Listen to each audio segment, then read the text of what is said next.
Welcome to voice on.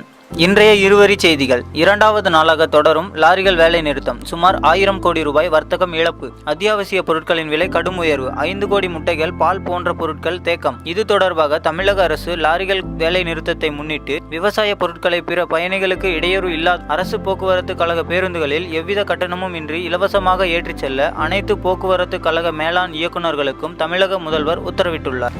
Mettur அணையின் நீர்மட்டம் 117 அடியாக உயர்ந்துள்ளது. நீர்வரத்து 61,000 கனஅடியாகவும் நீர்த்திறப்பு 20,000 கனஅடியாகவும் அணையின் நீர் இருப்பு 88.73 டிஎம்சியாகவும் உள்ளது. இன்னும் சில தினங்களில் அணை முழு கொள்ளளவான 120 அடியை எட்டும் எனவும் விவசாயிகள் எதிர்பார்ப்பு. காவிரியில் டெல்டா பாசனத்திற்காக திறக்கப்பட்ட தண்ணீர் திருச்சி முக்கொம்பு வந்தடைந்தது. விவசாயிகள் மலர் தூவி வரவேற்றனர். சேலத்தில் இன்று காலை 7:55 மணி அளவில் நில அதிர்வு ஏற்பட்டது. இதனால் பீதியடைந்த பொதுமக்கள் வீடுகளில் இருந்து வெளியேறினர். இந்த நில அதிர்வு சில வினாடிகள் நீடித்தது. இதனால் வீடுகளில் விரிசல் ஏற்பட்டுள்ளது. சென்னை கந்தன் சாவடியில் நேற்று இரவு கட்டிட சாரம் சரிந்து விழுந்ததில் ஒருவர் உயிரிழந்தார். மேலும் பலர் மருத்துவமனையில் சிகிச்சை பெற்று வருகின்றனர். நாடாளுமன்றத்தில் நம்பிக்கையில்லா தீர்மானத்தின் போது காங்கிரஸ் தலைவர் ராகுல் காந்தி பேசியது சிறப்பு வாய்ந்தது என மதிமுக பொதுச் செயலாளர் வைகோ அவர்கள் புகழாரம் சூட்டியுள்ளார். கோவாவில் வீட்டின் பின்புறத்தில் கஞ்சா செடிகளை வளர்த்த 2 ரஷ்யர்கள் கைது செய்யப்பட்டுள்ளனர். வெளிர் ஊதா நிறத்தில் புதியதாக அறிமுகமாகும் புதிய 100 ரூபாய் நோட்டுகளை வைப்பதற்கு ஏற்ற வகையில் ஏடிஎம் இயந்திரங்களை மாற்றி அமைக்க 100 கோடி ரூபாய் வரை செலவு செய்ய வேண்டும் என்ற தகவலை ஏடிஎம் இயந்திரங்களை வடிவமைக்கும் நிறுவனத்தின் இயக்குனர்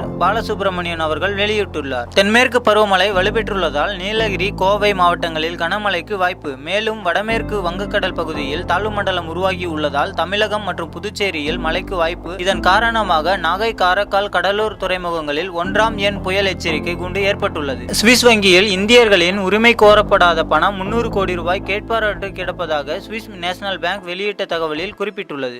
நெல்லுக்கு குறைந்தபட்ச ஆதார விலையை குவிண்டலுக்கு 200 ரூபாய் உயர்த்த மத்திய அரசு அமைச்சரவை ஒப்புதல் வழங்கியுள்ளது. உலக புகழ்பெற்ற லண்டன் பல்கலைக்கழகத்தில் தமிழ் இருக்கையை தொடங்குவதற்கான ஒப்புதலை லண்டன் பல்கலைக்கழகம் அதிகாரப்பூர்வமாக அறிவித்துள்ளது.